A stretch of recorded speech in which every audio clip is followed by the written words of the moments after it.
Bonjour! D'ici les prochaines semaines va sortir une nouvelle version mini d'une console très célèbre. Après la mini NES, la mini SNES, la mini Commodore, la mini Neo Geo et j'en passe, c'est au tour de Sony de nous proposer le 3 décembre la mini PS. C'est une énorme nouvelle pour les fans de cette console qui a bercé notre enfance. Avec d'excellents titres sortis sur celle-ci, ça a été l'âge d'or en Europe des RPG, des survival horror, le commencement de beaucoup de séries mythiques à l'heure actuelle. Mais cependant, je n'ai pas l'intention d'acheter cette console.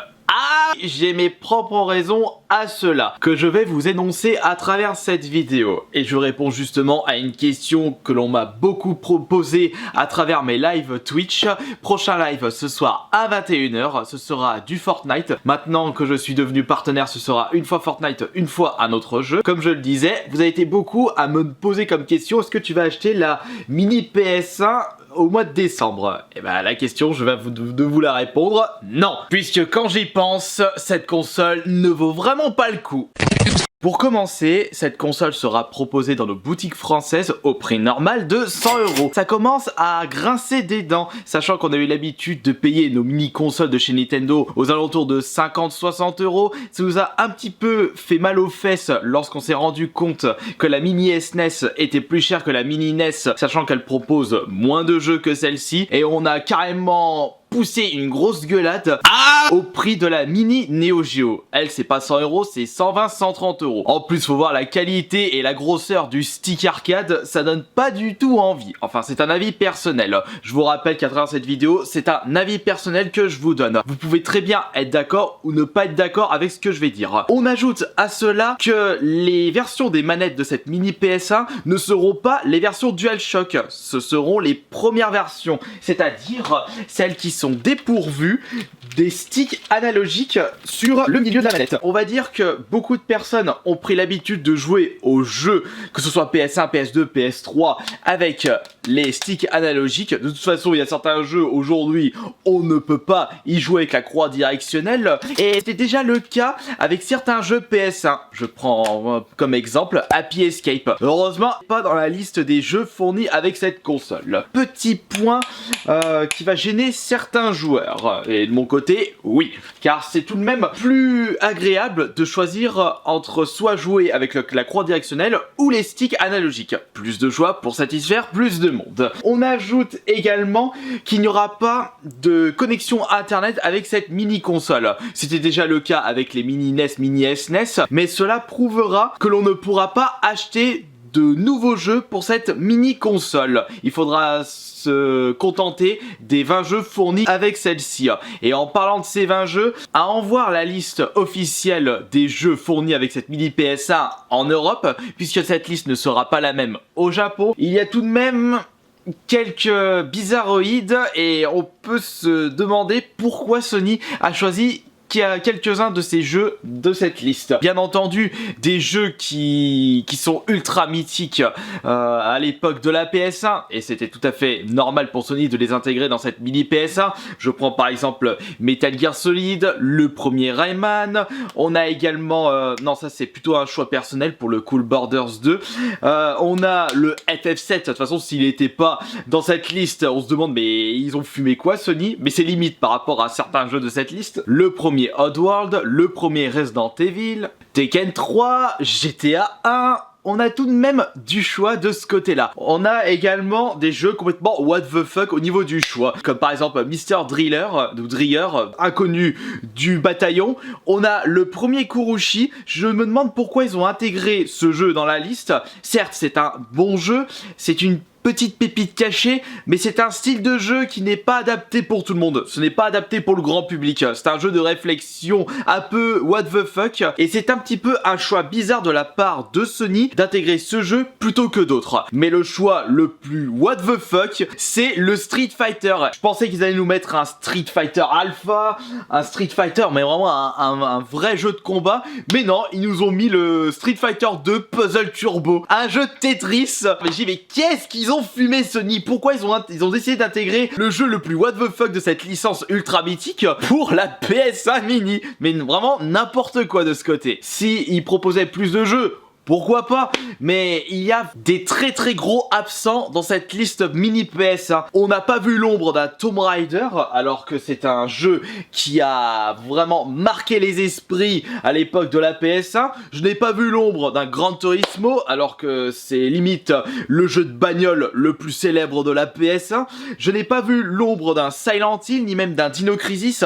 Bon, quoique Dino Crisis, c'est un peu plus public de niche pour les puristes des survival horror. Ils nous ont quand même mis un petit survival horror, le Resident Evil 1, mais après le Silent Hill 1, c'est vrai qu'il a un petit peu mal vieilli, peut-être pour ça qu'ils ont décidé de pas le mettre dans cette liste mini PS1. Si on regarde en détail les jeux qui ont mal vieilli dans cette liste, il n'y en a pas qu'un petit peu. Sachant que personnellement, je trouve que la génération N64 PS1 Saturn, les jeux ont très mal vieilli. C'était un peu les débuts des jeux en 3D. On a quand même eu 2-3 petits jeux en 3D sur la Super Nintendo, mais sur la PS1, il y avait presque que ça, c'était un petit peu l'âge d'or, les débuts, mais ça a très mal vieilli, ça pique aux yeux pour certains. Certes, quelques jeux avec modélisation 3D et décor fixe, ça choque un peu moins, comme par exemple le Resident Evil 1. Mais lorsque ce sont des jeux full 3D, alors là, bonjour la catastrophe, surtout au niveau des modélisations 3D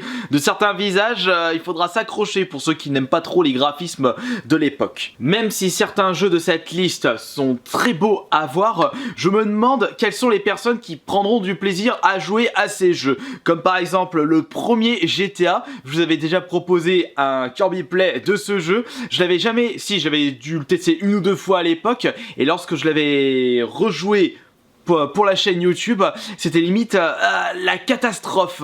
Je ne peux pas prendre de plaisir sur ce jeu qui a très mal vieilli. Et il n'y a pas que celui-ci. On a également le Rainbow Six qui a lui aussi très mal vieilli. Je voulais également proposer en Kirby Play. Un bon petit jeu, mais pour l'époque, ça donne pas envie d'investir dans cette mini console. Après tout, la trouver pour 20-30 € en solde, si elle marche pas, pourquoi pas? Ce sera de même pour la mini Neo Geo, mais 100 € c'est beaucoup trop cher pour ce que nous propose Sony à travers cette console. Et en plus, j'avais oublié de vous parler d'une autre série mythique qu'on aurait aimé bien voir dans cette mini PS1, c'est Wipeout. Et le choix du jeu de combat de la part de Sony n'est pas vraiment top. Le Battle to Shiden, déjà je le connais juste de nom, je l'ai jamais joué et c'est pas ça qui intéresserait beaucoup de joueurs. Je pense que la majorité des gamers qui ont vraiment passé d'excellents moments sur la PS1 auraient préféré en jeu de combat un Sublade, il n'est pas dans la liste. On a certes un Tekken 3, on aurait préféré peut-être un Street Fighter, un vrai Street Fighter à la place de ce Battle to Shiden. Je sais pas pourquoi Sony a décidé de faire cette liste telle quelle. Peut-être qu'ils ont eu des soucis avec certains droits d'auteur. C'est pour cela qu'on ne voit pas l'ombre d'un Crash, d'un Spyro, ainsi que d'un Medieval, puisqu'il va y avoir les remasters qui vont sortir pour le Spyro, c'est déjà sorti très récemment, le Crash ça fait un moment, et Medieval c'est pour bientôt. Et je pense qu'au niveau des droits d'auteur et des contrats, Activision pour Crash ainsi que Spyro, ils n'ont pas donné l'accord à Sony pour intégrer ces jeux dans la liste de la mini PS1. Il y a autre chose qui risque de me perturber un petit peu sur cette mini PS1. Est-ce que la langue française sera disponible sur l'ensemble des jeux qui proposait cette langue à l'époque, puisqu'avec la mini SNES, on a été beaucoup à avoir la mauvaise surprise que les jeux n'étaient pas proposés en français, et ça piquait un peu aux fesses pour des jeux tels que Zelda, Link to the Past ou Secret of Mana. Et en repensant à cette liste mini PS1, ça risque de choquer plus d'un pour le Metal Gear, ainsi que le Resident Evil 1, et il n'y a pas que cela, il y a aussi Wild Arms. On va dire que c'est le genre de jeu où il est obligatoire de proposer la langue française, sachant que des RPG, il faut absolument suivre les dialogues, la trame scénaristique. Mis à part si vous êtes un gros foldingue sur l'anglais, ce n'est pas mon cas, je préfère voir la langue française disponible pour ce genre de jeu. Il y a aussi une autre raison un petit peu plus cachée qui fait que je n'ai pas envie d'acheter cette console Day One. Un boycott de ma part. C'est parce que cette mini PS1 tournera sous émulateur, et ce n'est pas n'importe lequel, c'est l'émulateur PCSX, un émulateur PS1 utilisable sur PC. Donc ce qui veut dire que Sony a décidé d'utiliser un émulateur disponible sur internet pour leur mini console. Et il ne faut pas oublier que Sony, à l'époque, avait attaqué des sociétés pour droit d'auteur, des sociétés qui avaient créé des programmes d'émulation des jeux PS1. Donc c'est un petit peu l'hôpital qui se fout de la charité. Sony avait attaqué la société à l'origine de l'émulateur Blim, un émulateur PS1 pouvant être utilisé sur PC et surtout sur Dreamcast.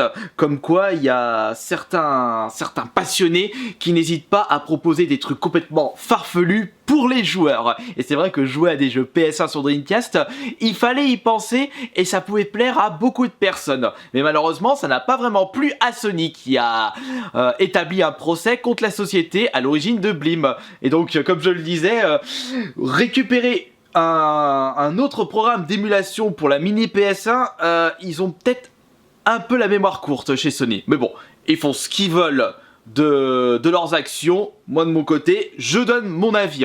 Et après tout ce que je vous ai dit, c'est pour cela que je n'ai pas envie d'acheter la mini PS1 Day One.